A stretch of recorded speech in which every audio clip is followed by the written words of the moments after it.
నిన్న ఒక వీడియో పెట్టాను కదా, దానికి కొంతమంది ఇన్‌స్టాలో బల్లి పడిపోయింది కదా, లేదంటే ఆ చట్నీ పాడైపోయింది కదా, మరికొంతమంది ఏమో సోది చెప్తున్నావు, మరికొంతమంది ఏమో పనికిమాలిన వీడియోలు పెడుతున్నావని కామెంట్స్ పెడతా ఉన్నారనమాట. నేనేం వల్గర్ వీడియోస్ ఏం పెట్టలేదండి, ఓన్లీ కుకింగ్ వీడియో మాత్రమే పెట్టాను. ఎవరైనా పనికిమాలిన వీడియో అంటే మాత్రం లిటరల్గా చెంప పగలగొడతాను. ఒక వీడియో వెనకతల ఎంత కష్టం ఉంటుందనేది అది యూట్యూబర్స్కి మాత్రమే తెలుస్తుంది. ఆ చట్నీలో ఏం పడిందంటే, నేను చట్నీ చేసే టైంలో మనం దీపం పెట్టుకుంటాం కదా, అందులో ఊదొత్తులు దోపుకునేది మా పిల్లలు ఏ పార్ట్కి ఆ పార్ట్ తీసేసి ఆడుకున్నారు. మా ఆయనేమో అవే పడిపోయాయి అనుకున్నారు.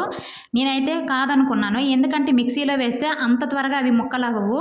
నేను కూడా చట్నీ చెక్ చేస్తే అందులో 4-5 ముక్కలు రాగి కోటింగ్ వేసి ఉన్నాయి, మెటల్ టైపే అనమాట. అవి ఎలా వచ్చాయి, ఎలా పడ్డాయి నాకైతే ఎప్పటికీ అర్థం కాలేదు. ఫుల్ షాక్ గురయ్యాయి అనమాట. మేబీ పల్లీల్లో అయి ఉండొచ్చు. అందుకే మనం బయట నుంచి సరుకులు తెచ్చుకునేటప్పుడు వాటిని చూసుకుంటూ డబ్బాలో స్టోర్ చేసుకుంటే బెటరు.